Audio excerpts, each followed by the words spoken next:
እናት ነኝ። ባሌ በትንሽ ነገር ተፋታን። ዓመት ሆኗል ከተፋታን ማለት ነው።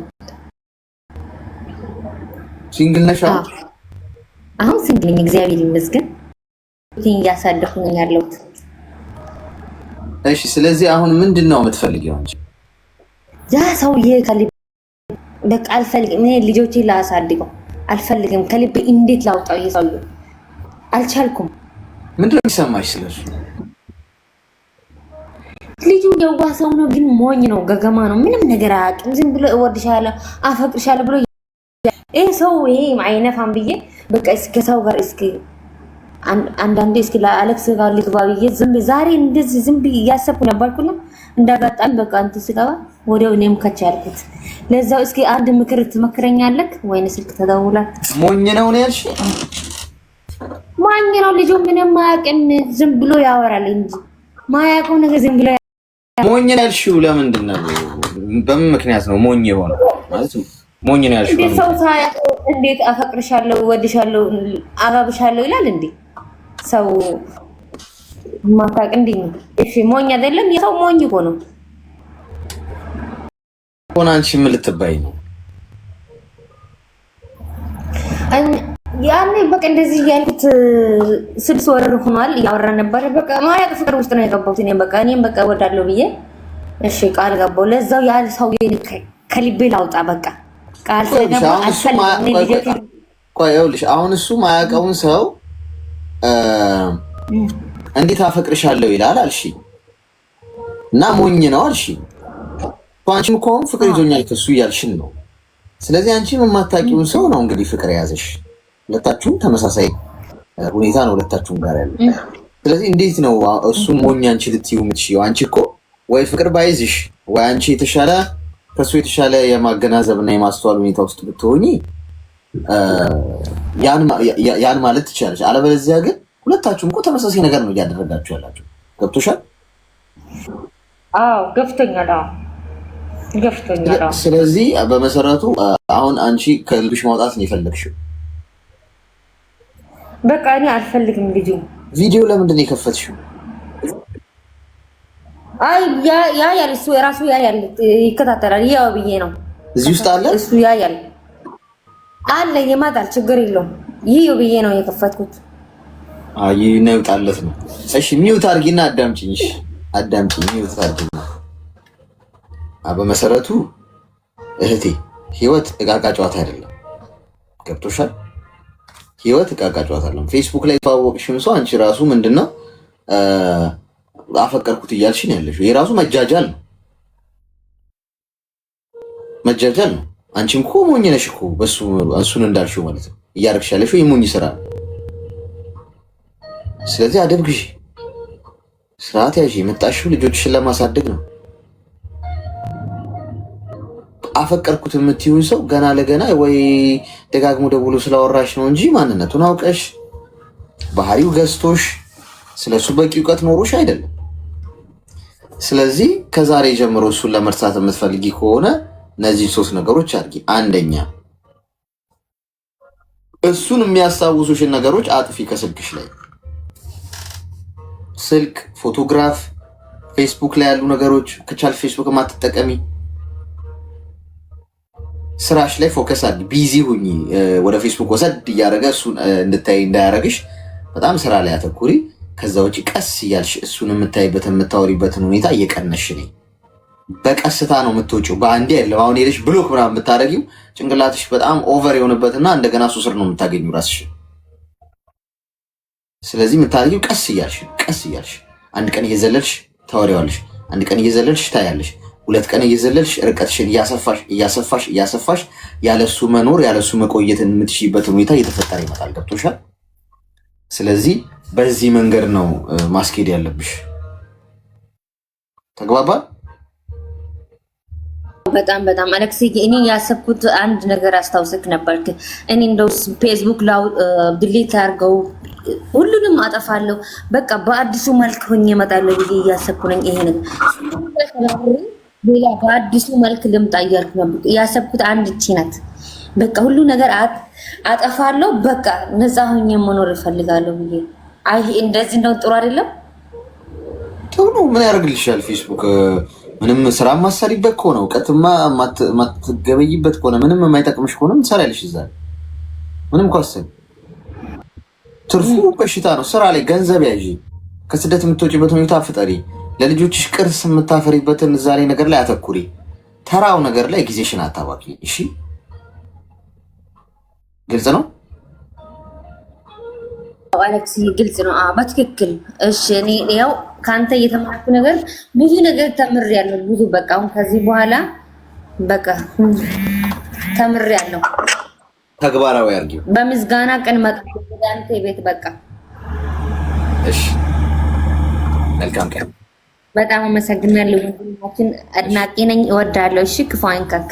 አሜን አሜን። አመሰግናለሁ።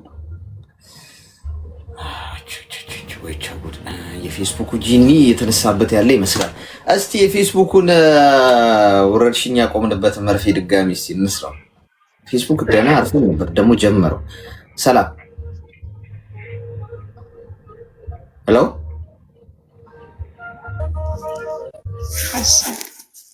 ንገሪ።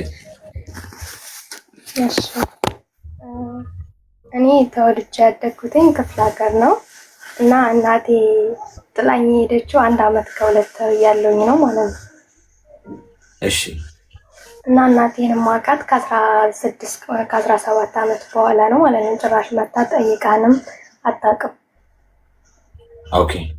እና ያሳደገን አባታችን ነው። 3 ልጆች ነበረን። አባታችን ነው ውጭም ቤትም እየሰራ ያሳደገን ማለት ነው። ኦኬ።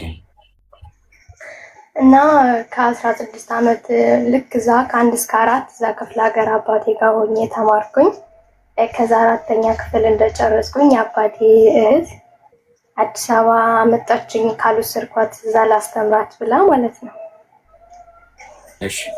ከዛ አዲስ አበባ መጣችኝ እና ያው የቀን አስተምርሻለሁ ብላ ነበር ያመጣችኝ። ያው የቀን አላስገባችኝም፣ የማታ አስገባች። ከዛ የማታ እየተማርኩኝ ከሷ ጋራ ተጋጨን፣ አልተስማማንም። 2 ዓመት እንደተማርኩኝ ማለት ነው። እሺ። ከዛ ጠፋውኝና ሰው ቤት ገባው ስራ አፈላልጌ ማለት ነው። ከአባቴ ጋር ስመጣ 12 ዓመቴ ነው። በ12 ዓመቴ ነው የወጣሁትኝ ማለት ነው። ከዛ እሷ ጋር 2 ዓመት ተቀመጥኩኝ። 15 14 ዓመት ነበርኩኝ በዛ ሰዓት ማለት ነው ከአክስቴ ጋር ስወጣ። ከዛ ጠፍቼ ወጣሁኝ። ከዛ ጠፍቼ ስወጣ በትምህርት ቤት ነበር። ትምህርት ቤት ጓደኛዬ አብራኝ የምትማረዋ እንደዚህ ነው። እኔ ከአክስቴ ጋር ምንም እየተስማማሁኝ አይደለምና ስራ ፈልጊልኝና በቃ አስጠፊኝ ምናምን ነገር አልኳትኝ። ከዛ እሺ አለችኝና ስራ ፈልጋ ምናምን ልክ የመጨረሻ ቀን ለጎረቤት ተናገርኩኝ እንደዚህ ልጠፋ ነው ምናምን ብዬ።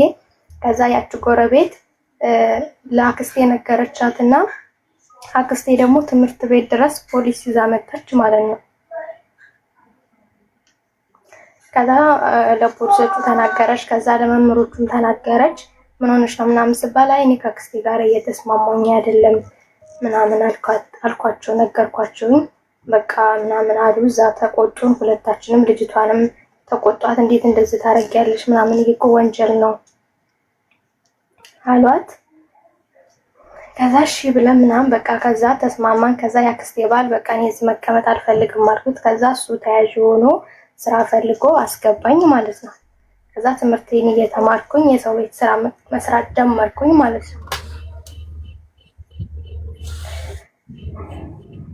ከዛ ያው እኔ ከአክስቴ ጋር 4ኛ ክፍል አቁሜ ነው የመጣሁት። ከዛ 5 እና 6 አክስቴ ጋር ተማርኩኝ። 8 9 ምናምን ያው ሰው ቤት እየሰራሁኝ ነው የተማርኩትኝ ማለት ነው። እና 2012 አካባቢ ነው ሱቅ ላይ ተቀጥሬ ሰራ ነበረ ማለት ነው። ማለት እንደዚህ መኖሪያ ቤትም ሱቅ ላይ ሁለት ነው ያላቸው። ከዛ እዛ እየሰራሁኝ በጣም ኃይለኛ ነበረች ሴትየዋ ማለት ነው የምሰራባት የነበረችዋ። እና ያ ደሞዝ ያዘችብኝ 4 ወር ማለት ነው። እና ሱቅ ላይ እንጀራ ዳቦ ምናምን ነበር የምንሸጠው እና በቀን 50 እንጀራ ጋግር ነበር። በዛ ሰዓት 14 ዓመቴ ምናምን 15 ዓመቴ ነው። ቤተሰብ ደግሞ እንደዛ ያውቅም ማለት በቃ ቀላል እንደሆነ የምሰራው ምናምን ነው የሚያውቁት የነበረው። ከዛ እንደዛ እያልኩኝ ቀጠልኩኝ። ከዛ ሴትዮዋ ደሞዝ ያዘችብኝ 4 ወር ማለት ነው። ከዛ ስጭኝ ስላት ዛሬን ስጭኝ ስላት ነገ ምናምን እያለች አልሰጥም አለችኝ። እና በቃ መጨረሻ ላይ እኔ በቃ ከዚህ በኋላ እዚህ አልሰራም ደሞዝ ስጭኝና ሸኝኝ ስላት ምነው አስሬ ደሞዝ ያልሽ ብላ ጠዋት ላይ ነው ሱቅ አካባቢ ቁጭ ብለን ሻይ ምናምን እየጠጣ ማለት ነው። ከዛ እየጠጣች የነበረችውን ሻይ ላይ ደፋችብኝ ማለት ነው። ከዛ እዛ ራሱ በጣም ብዙ ነገር አድርጋኛለች። በቃ በጣም ብዙ ነገር ማለት ነው። በጣም ኃይለኛ ናት ሴትዮዋ። በቃ በዛ ሰዓት ማንም አልነበረም ካጠገቤ። በቃ እና አባቴ የሚያናክል ክፍለ ሀገርም ስለሆነ ብዙም አንገናኝም ምናምን ነገር። ከዛ 8ኛ ክፍል ሁለቴ ማለት ውጤት አልመጣ 2012 ግማሽ ስለሆነ የተማርነው ውጤት አልመጣልኝም ነበረ። ከዛ ድጋሜ ተማርኩኝ። ያው በሁለተኛው መጣልኝ ውጤት። ከዛ በቃ እኔ እስከመቼ ድረስ ነው እንደዚህ መሆኑ ምናምን ብዬ በቃ ወደ ውጭ ሄጄ መስራት አለብኝ አልኩኝና ወደ ውጭ በፕሮሰስ ጀመርኩኝ እና አባቴ ማገዘኝ ምናምን ነገር። ከዛ መጣሁኝ ማለት ነው ወደዚህ። አሁን እዚህ ከመጣሁ 2ኛ ዓመት ጨርሼ 3ኛ ዓመት ይዣለሁኝና እዛ እያለሁኝ ማንም አይጠይቀኝም ነበር ማለት እና ጎቴም የእሷ ቤተሰቦች እንዳለ እዛ ስንማር በዛ አዲስ አበባ በጣም ብዙ ነገር እዛ ሰው ቤት ስሰራ ምናምን አንድ ቀንም የት ናት ምናምን ብለው ጠይቀውን አያውቁም። እዚህ ከመጣሁ በኋላ ግን ብዙ ጊዜ ነው የሚደውሉት። ኢቭን እናቴ ሳትቀር እንኳን ትደውላለች ማለት ነው። ግን እኔ በቃ ሳያት ታናድደኛለች። ለምን እንደሆነ አላውቅም። ለእሷ ምንም አይነት ፍቅር ራሱ የለኝም ማለት ነው። በቃ አላሳደገችኝም እና ክፍለ ሀገር ራሱ በጣም ብዙ ነገር ነው። በቃ ክፍለ ሀገር ላይ በጣም ብዙ ነገር ነበረ ቤት ውስጥ ራሱ ማለት ነው እዛ ያለው እና አዲስ አበባ ማክስቴም ጋርም እንደዛው በቃ እሷም ጥሩ አልነበረችም። እና አሁን እየደወለች በቃ ማለት ብር ላኪ እንደዚህ ምናምን ትለኛለች ማለት ነው። ማለት ስልክ ስቀይር ራሱ እና አባዬ ብቻ ነው የምንሰጣቸው፣ ግን ታገኘዋለች። በቃ ከየት እንደምታገኘው ራሱ አላውቅም። እና ምንም ጠይቃኝ ራሱ አታውቅም ማለት ነው። የኔ ያለችው እዚህ ነው ያለችው ምናምን ጭራሽ ማለት ነው ጠይቃኝ አንድ ቀን እንኳን የት ናት ብላ ጠይቃኝ አታውቅም። ግን አሁን እዚህ ከመጣሁ በኋላ ሁሉም ፈላጊ ነው። እየደወሉ እንደዚህ አድርጊልኝ እንደዚህ አድርጊልኝ እያሉ እየደወሉ በቃ ይረብሹኛል ማለት ነው።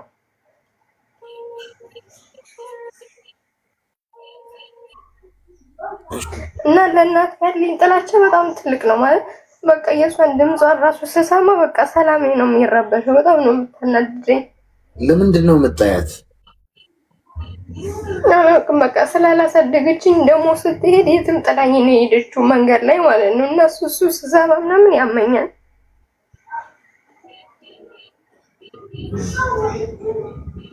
እሺ ምንድን ነው የምትፈልጊው? ማለት በቃ ለእናቴ ያለኝ ጥላቻ በጣም ትልቅ ነው እና እንዴት አድርጌ ነው እሱን መተው የምችለው? ማለት አንዳንዴ ታሳዝነኛለች። የሆነ ነገር ላደርግላት ምናምን ፈልግና መልሼ ደግሞ እኮ እንደዚህ አድርጋሻለች እኮ እሷ እኮ የትም ጥላሽ ነው የሄደችው አላሳደገችሽም ይለኛል ውስጤ ላይ ማለት ነው። እሺ እስቲ ሚዩት አድርጊና አዳምጪኝ። እሺ አዳምጪኝ። ያው ባጭሩ ነው የነገርኩህ፣ ረጅም ነው ግን ባጭሩ ነው። ከ13 ዓመት ጀምሮ አሁን 22 ዓመቴ ነው የሰው ቤት ነው ያሳለፍኩት። የአክስቴን ቤት ቢሆን ግን በጣም ከባድ ነበር። እዛ ራሱ ያሳለፍኩት 2 ዓመት። እሺ አይዞሽ። አሁን ሚዩት አድርጊና አሁን ደግሞ የማዳመጥ ሰዓት ነው። አዳምጪ። አንደኛ ነገር አላሳደገችኝም የሚለው ምክንያት ትክክል አይደል። ማንም እንዲያሳድግሽ መጠበቅ የለብሽ። እንድታድጊ የሚያደርገው ፈጣሪ ብቻ። ሰው በመልካም በምርጥ ቤተሰብ ውስጥ አድጎ ይበላሻል። እናት አባት ኖሮ አያት ኖሮ በደንብ በእንክብካቤ እንደ እንቁላል የተያዘ ልጅ እኮ ይበላሽ። አመስግኝ እንጂ መጥፎ ነገሮቻችሁ እኮ ለጥሩ ነገሮቻችሁ መንገድ ናቸው። አንቺና አንድ የሀብታም ልጅ ተሞላቆ ያደገ ልጅ እኮ ህይወት የምትረዱበት መንገድ ይለያያል።